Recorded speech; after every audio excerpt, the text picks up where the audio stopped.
होते फजीर जब चाल जला खेत हो ओकर लागल रहे हमारे मेहनत हो हमरा लाला में हरदम किसमिस छोहरा बाकी सारा को सब काम करे बलम कियो करे पर होतानी घरे बलम।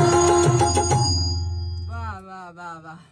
हेलो नमस्ते प्रणाम आप सबके, और हम बानी दीपक दिलकश मंत्रा स्टूडियो पटना से। आप सबके बतावत बहुत ही खुशी होता कि हमनी के फिर से रेगुलर हो गई और बहुत लोग कमेंट करता हमनी के वीडियो में कि हमारा दाढ़ी के लेके, तो देखी भैया घर में कोई खानदान में कोई डेट का गुरला है, चलते बाल डेट यार इंग्लिश बोले, इंग्लिश अंग्रेज बनिए तो ये चलते हम बाल दाढ़ी हटावे के पड़ल, तब माफी चाहता नहीं, यही पर अब सबर करी लोग देखे चलिए बहुत बहुत धन्यवाद आप सबके। ये गाना आ रहा है वहाँ बताइए। हाँ, और ये गाना आप सब देख के जोन प्यार आशीर्वाद देनी, और ये गाना यूट्यूब पे भी आगुल बा रउआ लोग के गन्नायक फिल्म्स पे, तो जाके देखी ऊपर और अपन आशीर्वाद प्यार दी। और ये गाना के फेसबुक पे भी आशीर्वाद प्यार दी आप सब देख के, और पिछला जोन प्यार आशीर्वाद देते ओकरा खातिर दिल से धन्यवाद। और चलिए मिलत जब फिर दोसर वीडियो में, तब तक के लिए नमस्ते प्रणाम।